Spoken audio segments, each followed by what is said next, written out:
Bonjour à tout le monde, ici Jean-Claude Cely, guérisseur médium à Mézières-Vaux en Suisse. Peut-on se défaire d'une relation toxique et si oui, comment?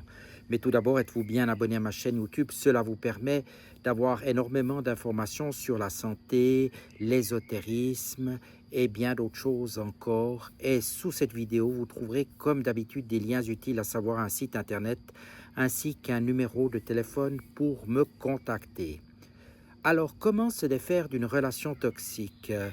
Eh bien, cela n'est pas toujours facile, car souvent, l'on croit que c'est l'autre personne qui va changer et que l'on va se sentir mieux. Eh bien, je puis vous le dire par rapport à ce que j'expérimente avec mes clients, c'est pas du tout ça. Il faut d'abord changer soi-même. Et pour changer soi-même, il faut percevoir les choses sous une autre façon, d'une autre façon, sous un autre angle.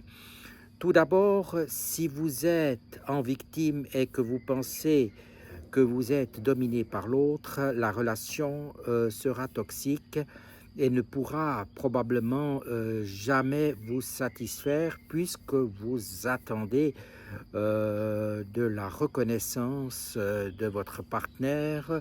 Vous avez une dépendance affective et il est urgent de travailler sur vous pour pouvoir changer d'aspect, pour pouvoir prendre conscience d'un certain nombre de choses. En travaillant sur vous, soit vous pourrez lâcher cette relation toxique, vous diriger vers quelque chose de nettement plus porteur pour vous, ou soit cela vous permettra de surmonter certains obstacles et de redresser la barre, comme j'aime à le dire, mais cela n'est pas facile. Alors en effet, qu'est-ce qu'on peut faire à ce niveau-là? Si vous faites déjà un travail spirituel, cela peut vous aider à prendre les bonnes décisions au bon moment. Mais parfois, cela ne suffit pas toujours et il faut avoir l'aide d'un thérapeute. Pour ma part, au niveau émotionnel ou au niveau transgénérationnel karmique, j'ai constaté que souvent les blocages sont bien ancrés et que l'on peut, je dirais, enlever ou ôter certaines choses qui vous handicapent au quotidien.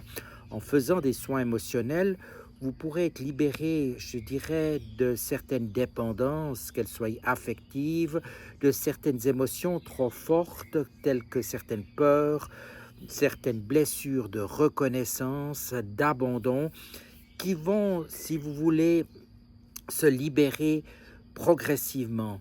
Et en faisant un travail encore plus poussé, vous pourrez libérer, par exemple, des vies karmiques, des vies antérieures où cela s'est mal passé et où vous recherchez dans cette vie une certaine compensation et cela vous crée un mal-être puisque soit vous êtes dans une dépendance affective, soit vous recherchez de la reconnaissance ou soit simplement vous n'imprimez pas la situation, c'est-à-dire que vous ne vous rendez pas compte que vous êtes dominé par rapport à votre partenaire et que vous vivez un enfer. Mais il y a des gens qui disent, se rendent compte, mais en fait qui ne font rien pour changer, car ils sont pris, si vous voulez, dans ce cercle infernal. En faisant les soins, que ce soit émotionnels ou karmiques, vous pourrez assez facilement vous libérer d'un certain nombre de choses. Dans un premier cas, le cas le plus radical, cela vous permettra de prendre conscience qu'il faut changer de relation et qu'il faut peut-être quitter la personne pour retrouver quelque chose qui vous convient mieux par rapport à vos ressentis, par rapport à ce que vous devez expérimenter. Mais souvent, cela ne suffira pas uniquement, même si cela doit être fait. Vous aurez peut-être expérimenté certaines choses avec le partenaire que vous aviez, qui, malgré qu'elles aient été négatives, ces choses vous ont fait avancer sur votre chemin. La deuxième chose, c'est naturellement de vivre cette transformation en vous, cette transformation qui va vous permettre de ne plus ressentir toutes ces blessures d'abandon, de rejet ou de blessures profondes qui peuvent aussi être liées à de la reconnaissance, à des peurs, des angoisses, et cela vous permettra réellement d'avancer dans une voie de plus en plus sereine. Donc, c'est pourquoi le travail spirituel, que ce soit la méditation, mais pas seulement, la prise de conscience d'un certain nombre de choses et des soins, qu'ils soient émotionnels ou karmiques transgénérationnels, vous permettent d'avancer sur ce chemin. N'oubliez jamais que vous avez le droit de vivre votre vie pour vous-même et que vous ne devez pas dépendre d'une autre personne, et les dépendances affectives ou les immenses besoins de reconnaissance doivent d'abord être, je dirais, canalisés et soignés chez vous et contenus chez vous avant que vous puissiez continuer sur d'autres relations. Car sinon, quelle que soit votre relation avec un partenaire ou même avec un entourage, qu'il soit amical ou autre, professionnel même, sera toujours prétérité. Donc, prenez le soin d'étudier la chose, d'y penser et d'avancer sur ce chemin qui n'est certes pas facile, car ces blessures, ces charges émotionnelles, je dirais, handicapent beaucoup de personnes et les empêchent d'avancer. Souvent, j'ai remarqué que cela bloque carrément beaucoup de choses dans leur vie, aussi au niveau professionnel, pas seulement sentimental, et même amical. Il faut absolument pouvoir se libérer cela. Et tout ce que vous allez faire dans cette vie sera déjà fait pour dans des vies futures, et cela vous permettra, je dirais, d'avoir une évolution spirituelle, je dirais, saine. Cela vous permettra aussi d'augmenter votre taux vibratoire. Et si vous augmentez votre taux vibratoire, non seulement vous vous sentirez mieux, vous n'aurez plus ces blocages, comme je l'ai dit, mais en plus, vous serez en parfaite santé physique. Et si vous êtes en parfaite santé physique, eh bien, naturellement, tout sera beaucoup plus fluide. Avec l'augmentation du taux vibratoire en plus, vous aurez des capacités pour mieux ressentir les choses, pour mieux avoir des bonnes impressions et pour prendre les bonnes décisions. Eh bien, les bonnes décisions, c'est utile chaque jour pour tout ce que vous allez faire, de les avoir, car cela vous permet vraiment d'expérimenter votre vie et même de profiter et d'être en plénitude avec vous-même tous les jours d'une manière, je dirais, optimale.